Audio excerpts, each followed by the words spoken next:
பிரித்துக்குரியவர்களே, இயேசு கிறிஸ்துவின் இனிதான நாமத்தினாலே உங்கள் யாவருக்கும் என் அன்பின் வாழ்த்துக்கள். பிரசங்கி 9:10. செய்யும்படி உன் கைக்கு நேரிடுகிறது எதுவோ அதை உன் முழு பலத்தோடே செய். பார்த்தீர்களா? பிரசங்கி இங்கே அழகானபடிக்கு ஒரு ஆலோசனை சொல்லுகின்றார். ஒவ்வொரு நாளும் அநேக காரியங்களை நாம் செய்ய வேண்டும். நீங்கள் ஒரு மாணவராக இருப்பீர்கள் என்றால், if you are a student, காலேஜுக்கு போகணும், படிக்கணும், நிறைய ஹோம் ஒர்க் இருக்கும், ப்ராஜெக்ட் இருக்கும், அசைன்மெண்ட் இருக்கும், சப்பு சவருன்னு சொல்லி நிறைய காரியங்களை கொடுப்பாங்க. அதெல்லாம் முழு பலத்தோடு செய்ய வேண்டும் என்று நானி அங்கே குறிப்பிடுகின்றார். ஒருவேளை சனி ஞாயிறு வீட்டில் இருக்கிறீங்க, அம்மா அந்த வேலையை செய்ய சொல்கிறாங்க, அப்பா அதை பண்ணுறாங்க, அதையும் முழு பலத்தோடு கூட செய்ய வேண்டும். இல்லை சாப்பாடை முன்பாய் வைக்கிறார்கள் என்றால் அதையும் முழு பலத்தோடு சாப்பிட வேண்டும்.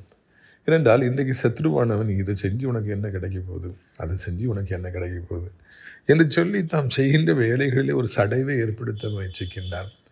சில நேரங்களில் நம்மை சோம்பேறியாக்க அவன் முயற்சிக்கின்றான். அநேக நேரங்களிலே நம்முடைய கடமைகளை நாம் செய்ய முடியாதபடிக்கு நமக்கு அதன் மீது ஒரு வெறுப்பை கொண்டு வருகின்றான். ஊழியத்தை செய்ய முடியாதபடிக்கு அவன் வெறுப்பை கொண்டு வருகின்றான். ஜெபம் செய்ய முடியாதபடிக்கு, பைபிளை வாசிக்க முடியாதபடிக்கு அவன் வெறுப்பை கொண்டு வருகின்றான். ஏனென்றால் அவனுடைய ஒரே ஒரு நோக்கம், தேவனுடைய திட்டங்கள் நம்முடைய வாழ்க்கையில் நிறைவேறக்கூடாது என்பதே. பிரித்துக்குரியவர்களே, அரைகுறையாக செஞ்சு, இல்லைன்னா ஓபி அடித்து, இல்லை நாளைக்கு பார்த்துக்கலாம், அடுத்த வாரம் பார்த்துக்கலாம், அடுத்த மாதம் பார்த்துக்கலான்னு சொல்லி வாழ்கிறவங்கெல்லாம் ஒரு காலம் வாழ்வில் வெற்றி பெறவே முடியாது. ஒரு காலம் அவர்களால் பிரகாசிக்கவே முடியாது. ஒரு காலம் அவர்களால் பெரிய காரியங்களை செய்யவே முடியாது. அவர்கள் தோற்று போய் தங்களுடைய வாழ்க்கையை மிக வேதனையாய் முடிப்பார்கள். 3 வருடம் காலேஜில் போய் படிக்காமலே இருந்துட்டு, சோம்பேறியாக வாழ்ந்துட்டு, எல்லாத்துலேயும் ஃபெயில் ஆகி காலேஜை விட்டு தூக்கி வீசப்பட்ட பின்பு, 3 வருடங்கள் முடிந்த பின்பு, அதுக்கு பிறகு வெளியே வந்துட்டு, ஐயோ நான் படிக்காமல் போயிட்டேனே, நான் ஹார்ட் ஒர்க் பண்ணியிருப்பேனே, அதெல்லாம் சொல்லி என்ன பிரயோஜனம்? ஒரு பிரயோஜனம் இல்லவே இல்லை. படிக்கிற காலத்தில் படிக்க விருப்பமே இல்லை. நாளைக்கு பார்த்துக்கலாம், அடுத்த நாள் பார்த்துக்கலாம் அப்படின்னே காலம் போயிடுச்சு. இப்போ வந்துட்டு நான் அங்கே இருந்தால் ஒழுங்காக படிச்சிருப்பேனே, என் காலம் போச்சு அப்படின்னு சொல்லி புலம்புதல் என்ன இருக்கிறது? பிரியத்துக்குரியவர்களே, நாம் இன்றைக்கி நம்முடைய கையில் கர்த்தர் என்ன கடமையில் கொடுத்துருக்கிறாரோ அதை முழுபலத்தோடு செய்வோம். சோம்பேறித்தனமோ இல்லைன்னா கடைமுறைக்கோ இல்லை வெறுப்போடோ இல்லைன்னா நாளைக்கு பார்த்துக்கலாங்கிற எண்ணத்தோடு நம்முடைய வேலையை செய்யவே கூடாது.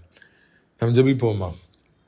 பிதாவே, இந்த அருமையான நாளுக்காக நன்றி, நீ தந்திருக்கிற வார்த்தைகளுக்காக நன்றி. இல்லை கடமைகளை கர்த்தாவே தோத்துறோம் ஐயா, நாங்கள் முழுபலத்தோடு செய்ய உதவி செய்யுங்க. இந்த நாளில் தகப்பனே, கண்ணீரோடு இருக்கிற பிள்ளைகள் வியாதிப்பட்டு, ஆண்டவராக தங்கள் பிரியமானவர்கள் வியாதிப்பட்டு என்ன செய்வோம் என்று சொல்லி தெரியாமல் துவைத்து போய் நிற்கிற பிள்ளைகளுக்கு நீங்கள் உதவி செய்யுங்க. அவனுடைய கண்ணீரை தொடங்க ராஜா. இந்த நாளில் ஒரு அற்புதத்தை செய்யுங்க, அதிசயத்தை செய்யுங்க. வேதனை இல்லாத ஒரு வாழ்க்கையை தாருங்க. கடன் பாரங்களை மாற்றுங்க. பிள்ளைகளை தேவைகள் இந்த நாளில் சந்திங்க. எதிர்பார்த்துக்கிற அற்புதங்கள் நடக்கட்டும்.